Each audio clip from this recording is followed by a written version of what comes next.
मैंने अपनी याचिका में कहा है कि 10,000 हिंदुओं का प्रतिदिन धर्मांतरण हो रहा है। जो एनएसए कानून बना हुआ है इसमें धर्मांतरण को शामिल नहीं किया गया है, इसलिए कोई भी किसी भी राज्य की पुलिस धर्मांतरण कराने वालों और उनके मददगारों पर एनएसए नहीं लगा रही। फंडिंग होती है इसलिए धर्मांतरण कराया जाता है।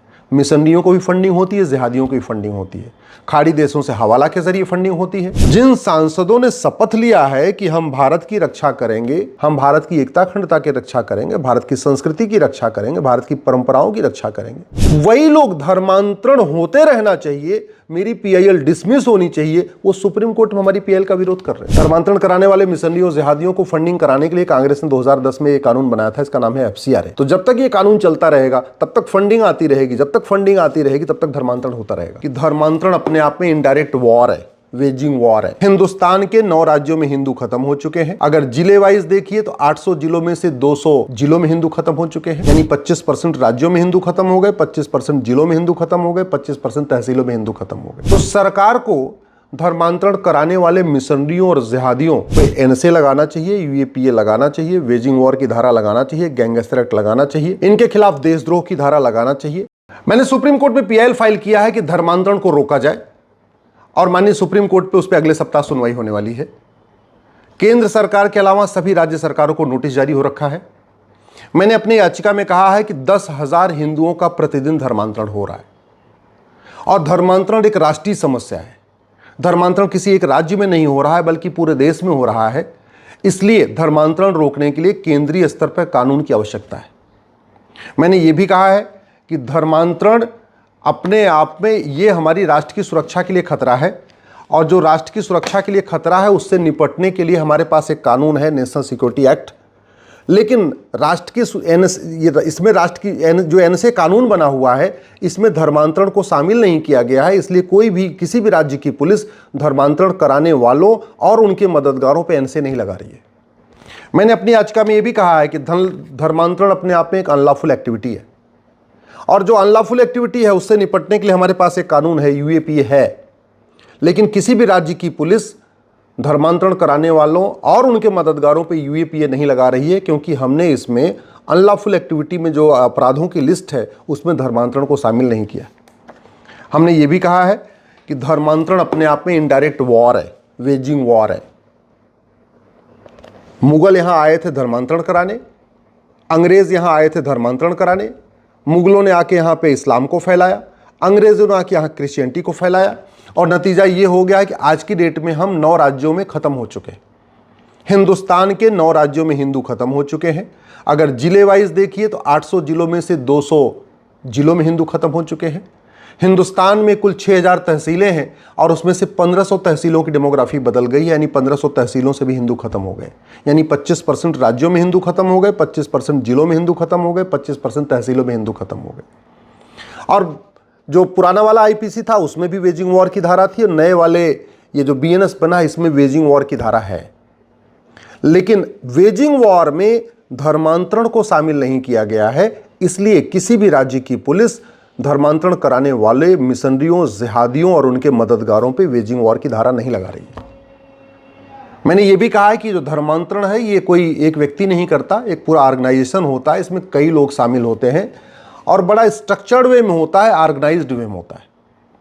और जो ऑर्गेनाइज क्राइम होता है उससे निपटने के लिए पहली बात तो हर राज्यों के पास अपना अपना कानून है। यूपी के पास गैंगस्टर एक्ट है, महाराष्ट्र के पास मकोका है, गुजरात के पास गुजकोका है। इसके अलावा ये जो भारतीय न्याय संहिता है इसमें भी ऑर्गेनाइज क्राइम से निपटने के लिए एक प्रावधान है, लेकिन किसी भी राज्य की पुलिस वो धारा नहीं लगा रही है, क्योंकि जहां ऑर्गेनाइज क्राइम को हमने अपराध घोषित किया उसमें धर्मांतरण को ऑर्गेनाइज क्राइम डिक्लेयर नहीं किया है। हमने ये भी कहा है कि ये जो धर्मांतरण है ये पैसे फंडिंग होती है, इसलिए धर्मांतरण कराया जाता है। मिशनरियों को भी फंडिंग होती है, जिहादियों को भी फंडिंग होती है, खाड़ी देशों से हवाला के जरिए फंडिंग होती है, पश्चिम के देशों से एफसीआरए के जरिए फंडिंग होती है, जो इनके एनजीओ बन गए हैं उनको भी एफसीआरए के जरिए फंडिंग होती है, भारत के अंदर से फंडिंग होती है, भारत के बाहर से फंडिंग होती है। जो यहाँ ड्रग स्मगलिंग का पूरा कारोबार चलता है उससे जो पैसा आता है उससे भी धर्मांतरण कराया जाता है। जो यहाँ वक्फ के जरिए पैसे आ रहा है उससे भी धर्मांतरण कराया जा रहा है। जो चर्चेस के जरिए पैसे आ रहा है उससे भी धर्मांतरण कराया जाता है। जो मिशनरी स्कूल है, मिशनरी हॉस्पिटल है, वहाँ जो पैसा आ रहा है उससे भी धर्मांतरण कराया जा रहा है। तो सरकार को धर्मांतरण कराने वाले मिशनरियों और जिहादियों पे एनएसए लगाना चाहिए, यूएपीए लगाना चाहिए, वेजिंग वॉर की धारा लगाना चाहिए, गैंगस्टर एक्ट लगाना चाहिए, इनके खिलाफ देशद्रोह की धारा लगाना चाहिए और धर्मांतरण कराने वाले मिशनरियों, जिहादियों और उनके मददगारों की 100% संपत्ति जब्त करना चाहिए, नागरिकता खत्म करना या आजीवन कारावास फांसी देना चाहिए। मैंने अपनी याचिका में यह भी कहा है कि धर्मांतरण कराने वाले ये बहुत ही पावरफुल लोग हैं, सच ये बोलते नहीं हैं और अगर इनको पुलिस 2 डंडे मार दे तो पूरी दुनिया में हंगामा कर देते हैं, फिर दुनिया के अखबारों में इनकी खबर छप जाती है कि पुलिस ने टॉर्चर कर दिया, पुलिस ने 3rd डिग्री दे दिया, फिर मानवाधिकार की दुहाई शुरू हो जाती है। इसलिए ज़रूरी है कि जो लोग धर्मांतरण करा रहे हैं इनका narco polygraph brain mapping test किया जाए। जैसे ही 10-20 धर्मांतरण कराने वाले मिशनरियों जिहादियों का narco polygraph brain mapping test होगा, पूरे के पूरे सिंडिकेट का पता चल जाएगा, पूरे कहां से पैसा आ रहा है, कौन पैसा दे रहा है, कितने लोगों का धर्मांतरण हुआ, सब खबर आ जाएगी सामने। दुर्भाग्यवश मेरी धर्मांतरण कराने वाली जो मेरी पीआईएल है उसका विरोध करने के लिए कई सांसद आ गए। जिन सांसदों ने शपथ लिया है कि हम भारत की रक्षा करेंगे, हम भारत की एकता अखंडता की रक्षा करेंगे, भारत की संस्कृति की रक्षा करेंगे, भारत की परंपराओं की रक्षा करेंगे, वही लोग धर्मांतरण होते रहना चाहिए, मेरी पीआईएल डिसमिस होनी चाहिए, वो सुप्रीम कोर्ट में हमारी पीआईएल का विरोध कर रहे हैं। ऐसे मेरी अनेक पीआईएल है, मेरी ज्यादातर पीआईएल में 1-2 सांसद आके खड़े हो जाते हैं। इसलिए मैं पहली बात तो आप लोगों से पूछ रहा हूं कि क्या सांसदों को वकालत करने का अधिकार मिलना चाहिए क्या? इसलिए भी पूछ रहा हूं क्योंकि बार काउंसिल ऑफ इंडिया का नियम यह कहता है कि कोई भी सैलरीड आदमी वकालत नहीं कर सकता और एडवोकेट एक्ट भी ये कहता है कि कोई भी सैलरीड आदमी वकालत नहीं कर सकता, यानी जिसको कहीं से भी वेतन मिलता वकालत नहीं कर सकता।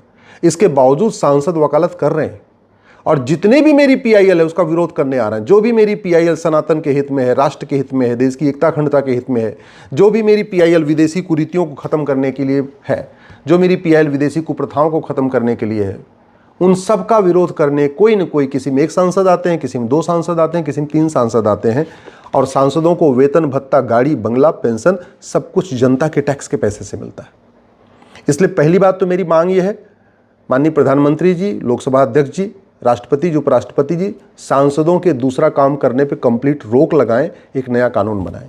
दूसरा, धर्मांतरण चूंकि राष्ट्र की सुरक्षा के लिए खतरा है, धर्मांतरण एकता अखंडता के लिए खतरा है और धर्मांतरण पूरे देश में हो रहा है, इसलिए नई भारतीय न्याय जो संहिता है, भारतीय न्याय संहिता, इसमें एक चैप्टर जोड़े, ऑफेंस रिलेटिंग टू कन्वर्जन। समस्या राष्ट्रीय हो तो समाधान राष्ट्रीय स्तर पे होना चाहिए, यानी संसद में होना चाहिए। ये बीमारी पूरी तरीके से पूरे देश में चल रही है। केरल में भी धर्मांतरण हो रहा है, बंगाल में भी हो रहा है, पंजाब में भी हो रहा है, कश्मीर में तो अब होगा नहीं क्योंकि सब खत्म हो चुके हिंदू। जिन 9 राज्यों में हिंदू खत्म हो गए वहाँ धर्मांतरण भी बंद हो गया, लेकिन जहाँ हिंदू हैं वहाँ धर्मांतरण हो रहा है। गुजरात में भी हो रहा है, महाराष्ट्र में भी हो रहा है, यूपी, बिहार, बंगाल, झारखंड, छत्तीसगढ़, हर जगह हो रहा है।